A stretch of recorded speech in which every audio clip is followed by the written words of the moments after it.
My mission during this Man of the Year campaign, during this 10 weeks, is to turn the extraordinary into ordinary for everybody who ever diagnosed with blood cancer. I got to compete in track and field in college, and I did it at a pretty high level, but I knew I was never going to be an Olympian, and that was my goal when I competed in track and field initially, was to become an Olympian.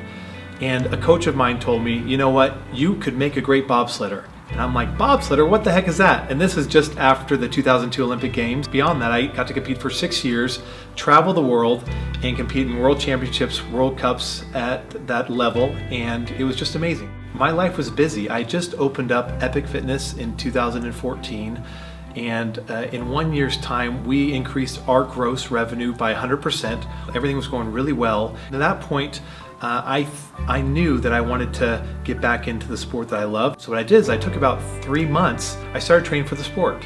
And what that turned into was, for me, kind of seeing my identity come back as an athlete. There was a point in my training that I was not recovering the way that I thought I should be or could be, and I went and got a sport physical at the same time. At that sport physical, they noted that my liver enzymes were really high. I had elevated blood levels, and they just were not normal.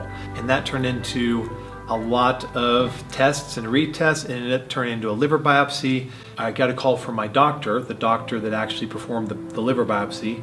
He said, you know, you need to see an oncologist because you have a really rare form of leukemia that we found in your liver biopsy. My first reaction was, why me? First off, what did I do wrong?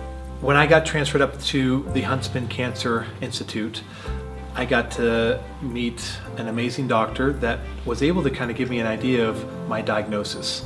And she let me know I had a really rare form of leukemia. It was called large granular lymphocytic leukemia.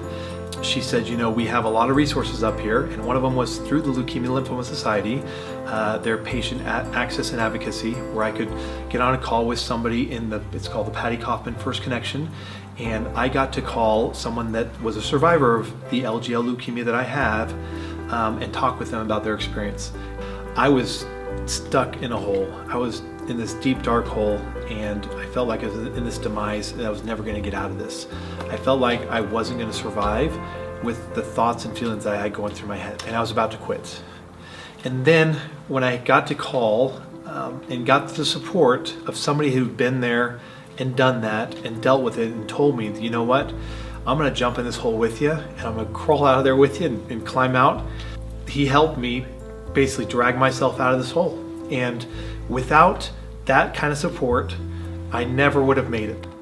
Now my life looks a lot different being in remission. It's been 2 years. In November I'll be in remission, and now it feels like I'm 38 now, so I feel like I could go out and compete again. I feel like I can go out for a long hike with my kids. I'm coaching my kids in Junior Jazz League for basketball. I'm going up skiing every weekend with them. I'm spending a lot more time with my family, and it's an amazing thing that we're all going to do to support this nonprofit. It's going to be an amazing day, and I just cannot wait to be a part of it.